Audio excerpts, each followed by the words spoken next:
گمراہی اور ہدایت، یہ دونوں چیزیں ایک دوسرے کی ضد ہیں۔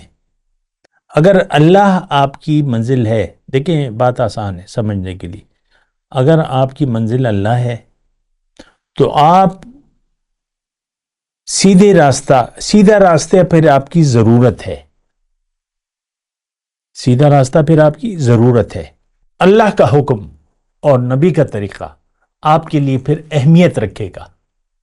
لیکن اگر آپ نے دنیا کو منزل بنا لیا ہے تو پھر دنیا کے مفادات آپ کے لیے اہم ہوں گے، اور پھر اللہ کا حکم اور نبی کا طریقہ اور مال و جان کی قربانی دینا آپ کے لیے بہت مشکل۔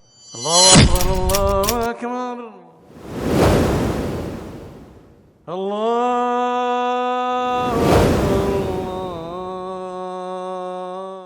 اعوذ باللہ من الشیطان الرجیم، بسم اللہ الرحمن الرحیم۔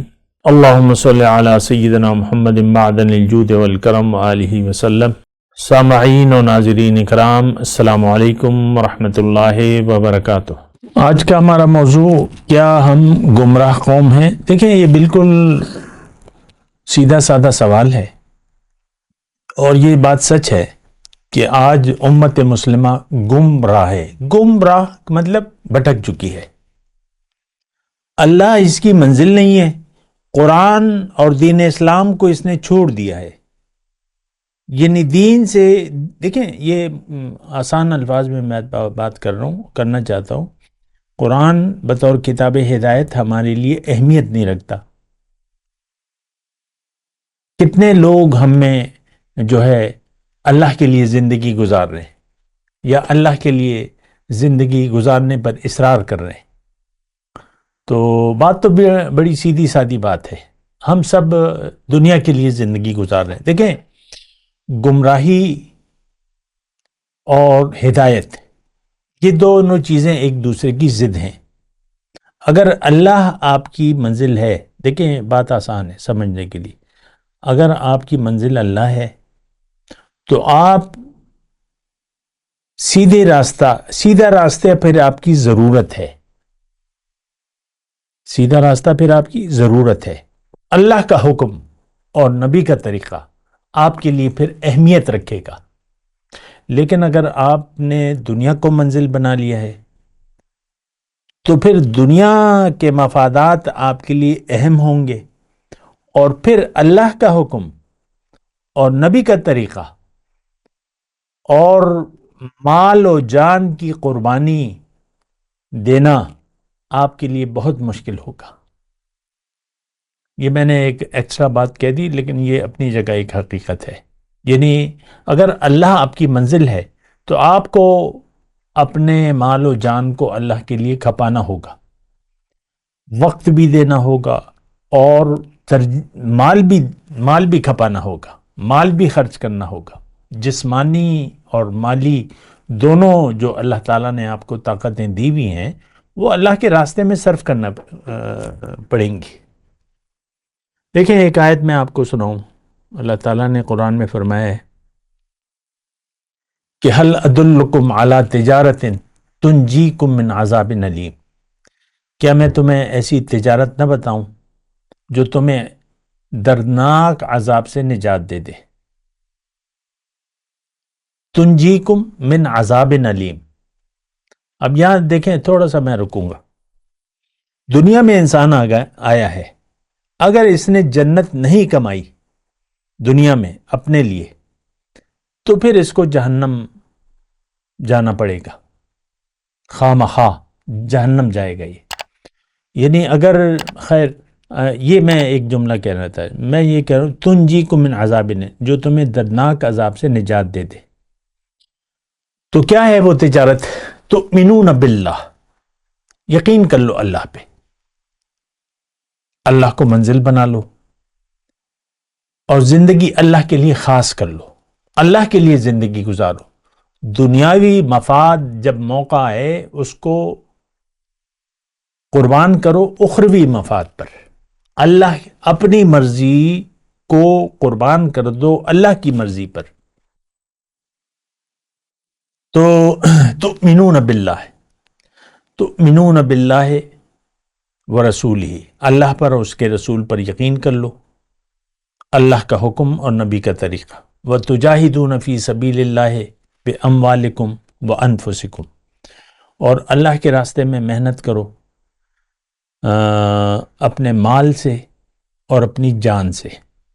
ذالکم خیر لکم ان کنتم تعلمون۔ دیکھیں بہت سیدھی سادی بات ہے، سیدھی بالکل، اس میں کوئی ایسی تفصیلی نکات نہیں ہے۔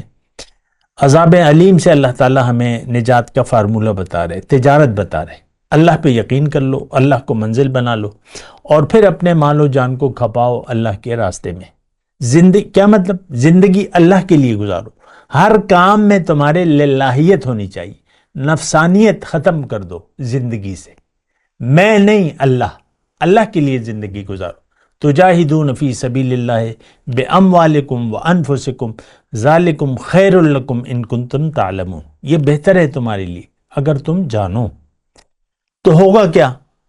آج یہ مختصر بات ہے، تؤمنون باللہ ورسولہ وتجاہدون فی سبیل اللہ باموالکم وانفسکم، بس یہ نسخہ ہے دردناک عذاب سے نجات کا۔ اب ہوگا کیا؟ نتائج کیا ہیں؟ یغفر لکم ذنوبکم، تمہاری کوتاہیوں کو، غلطیوں کو، گناہوں کو اللہ تعالیٰ بخش دے گا۔ وَيُدْخِلْكُمْ جَنَّاتٍ تَجْرِي مِن تَحْتِهَا الْأَنْهَارُ وَمَسَاكِنَ طَيِّبَةً فِي جَنَّاتِ عَدْنٍ وَذَلِكَ الْفَوْزُ الْعَظِيمُ او کما قال۔ تمہارے گناہوں کو اللہ تعالیٰ فرمانے میں بخش دوں گا، اور تمہیں میں داخل کروں گا ایسے باغات میں جس کے نیچے نہریں بہہ رہی ہوں گی، اور وہ اعلیٰ مقام، مساکن طیبۃ، پاک مکانات، محلات، اس دائمی جنت میں، اور یہ بہت بڑی کامیابی ہے۔ تو دیکھیں یہ باتیں بڑی اہم ہیں۔ ہم لوگ بنا سوچے سمجھے زندگی گزار رہے ہیں، خلاصہ کلام میں بیان کر رہا ہوں، ہم سب بنا سوچے سمجھے زندگی گزار رہے ہیں۔ ہم سب نے دنیا کو منزل بنایا ہوا ہے اور دنیا کے لیے زندگی گزار رہے ہیں۔ ہمیں اللہ تعالیٰ نے دنیا کے لیے نہیں بنایا۔ آپ دیکھ لیں، آپ کی تمام پریشانیاں، تمام خوشیاں دنیا تک محدود ہیں، آخرت پر ہمارا یقین نہیں ہے، نہ ہماری ترجیح ہے وہ، نہ ہمیں آخرت پر یقین ہے۔ تو بہرحال یہ تو یعنی سوچ سمجھ کی باتیں ہیں، اور یہ اہمیت کی بات ہے۔ دیکھیں قرآن کے حساب سے میں آپ کو ایک بات کروں کہ انسان اگر دنیا میں آ کے دنیا کو ترجیح دے دے تو یہ ناکام ہوگا زندگی میں، لیکن اگر اس نے آخرت کو ترجیح دے دی تو یہ جائے گا جنت میں۔ اللہ نے گلہ فرمایا، بل تؤثرون الحیات الدنیا والآخرۃ خیر وابقی، بلکہ تم دنیا کی زندگی کو ترجیح دیتے ہو، اور آخرت جو ہے وہ بہتر ہے اور دائمی ہے۔ تو دیکھیں میں پھر وہی بات کہہ رہا ہوں کہ ہم سب بنا سوچے سمجھے زندگی گزار رہے ہیں، اور ہم سب نے آخرت پر دنیا کو ترجیح دے دی ہے، آخرت پر ہمارے یقین صفر ہے، اور ہم سب دنیا کے لیے زندگی گزار رہے ہیں۔ آپ دیکھ لیں، اپنی ذہن کو دیکھ لیں، اپنے ذہن کو پڑھیں، اپنے کاموں کو، اپنی باتوں کو دیکھ لیں۔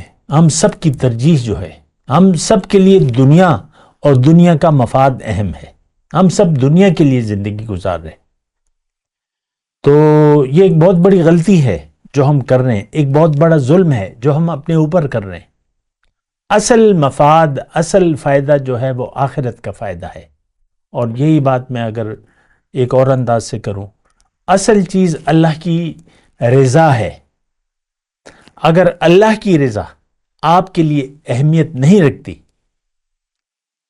تو پھر آپ زندگی میں ناکام ہیں، لیکن اللہ کو راضی کرنا اگر آپ کے لیے اہم بن گیا اور اللہ کی رضا کے لیے آپ زندگی گزاری تو آپ زندگی کے امتحان میں کامیاب ہو جائیں گے۔ وآخر دعوانا ان الحمدللہ رب العالمین۔ مولایا صلی وسلم دائما ابدا على حبيبك خير الخلق كلهم